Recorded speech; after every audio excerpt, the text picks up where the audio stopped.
भारतीय जनतंत्र मोर्चा ने घोषणा कर दी है कि वह धनबाद लोकसभा सीट से चुनावी मैदान में उतरेगी।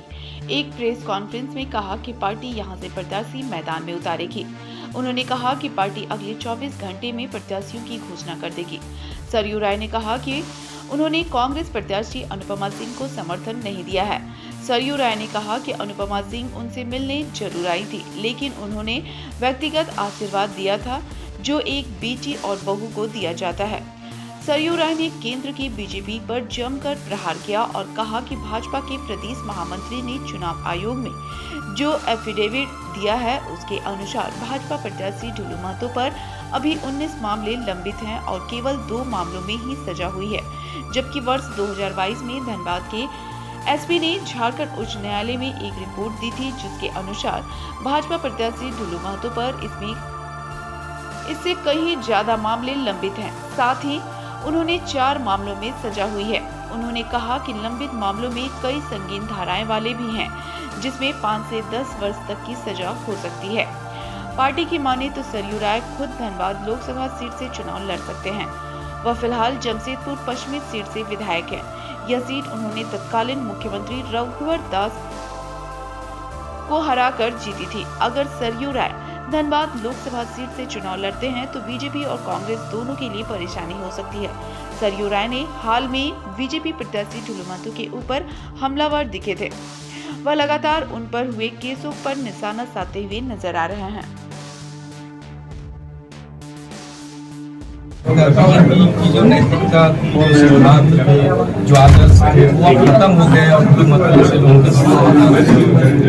ये तो मुझे विचित्र लगा।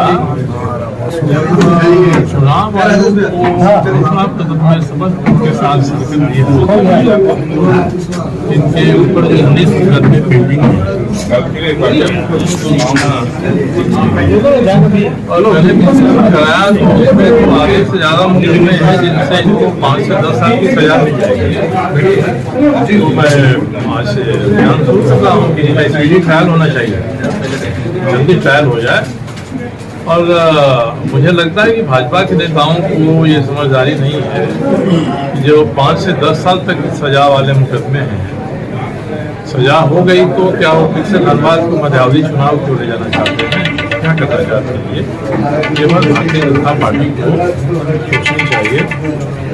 तो ये मैंने स्पष्ट किया। दूसरे कि उन्होंने जो लिखा है चुनाव आयोग को बताना पड़ता है क्यों आप इन्हीं को दे रहे हैं, दूसरे को क्यों नहीं दे रहे हैं। उन्होंने कहा कि सबसे जितने हमारे उपलब्ध लोग हैं ना कार्यकर्ता, उसमें सबसे अच्छे यही हैं। इतना दाग होने के बाद भी यही सबसे अच्छे हैं। तो ये तो भाजपा के एक से एक पुराने नए समर्पित कार्यकर्ताओं के प्रति अपमान की भाषा है। ये सर्वश्रेष्ठ है, ऐसे लोग भाजपा की तरफ सर्वश्रेष्ठ हैं। तो इससे आम जनता क्या निष्कर्ष निकाले उनके बारे में। और मोदी जी के 400 पार जाने का जो सपना है धनबाद को ये न जोड़े तो बेहतर है। तो ये कहा जा रहा है कि कांग्रेस प्रत्याशी अनुपमा सिंह बेकार है। आप पहले कांग्रेस और जेडीयू से बार-बार कह रहे हैं वो आपको सपोर्ट करें। इन परिस्थितियों में अगर उम्मीदवार बनते हैं आपका अगला स्टैंड क्या होगा? मैंने कहा कि कृष्णा अग्रवाल को धमकी मिली, मुझे धमकी मिली। मैंने कहा कि आप जो उम्मीदवार दीजिए हम समर्थन करेंगे। नहीं, मैं तैयार हूँ इसके लिए। सबसे पहले कांग्रेस ने अपना आप उम्मीदवार हो सकते हैं, आपके कार्यकर्ता समर्थक। हमारे 5 लोगों की टीम बनी है तो मुझे कहेंगे मैं उम्मीदवार बन जाऊँगा। उनको लगेगा कि कोई दूसरा विकल्प बेहतर है प्रधानमंत्री स्थिति में, उसका तय करेंगे, तय कर लेंगे। धनबाद में मजदूरों को लेकर के राजनीतिक पार्टियां उनका हमेशा शोषण है। तो क्या अगर आपकी पार्टी चुनाव मैदान में आती है उनको किस तरह से मुद्दों लेकर के जाएगी, उनको अपने पाले में कैसे करेंगे? क्या और लोगों के बारे में हमारी पार्टी चुनाव में आएगी तो धनबाद में चुनाव करने और इस बीच में मैंने 1902 में क्रांतिकारियों की अनुशीलन समिति से गदर पार्टी बनने कांग्रेस का और बाद के सभी दलों के सभी चुनावों के घोषणा पत्रों का अध्ययन किया है। राष्ट्रीय स्तर पर है ये चुनाव राष्ट्रीय है, मगर हम लोग दुर्भाग्य से धनबाद में स्थानीय मुद्दे पर बात कर रहे हैं। तो धनबाद के संदर्भ में हम लोग घोषणा पत्र जारी करेंगे। अनुपमा सिंह को एक प्रत्याशी के तौर पे आप आशीर्वाद दिए, कांग्रेस की प्रत्याशी के तौर पे, या फिर बेटी के तौर पे, या फिर अन्य, क्या कहेंगे इसके ऊपर?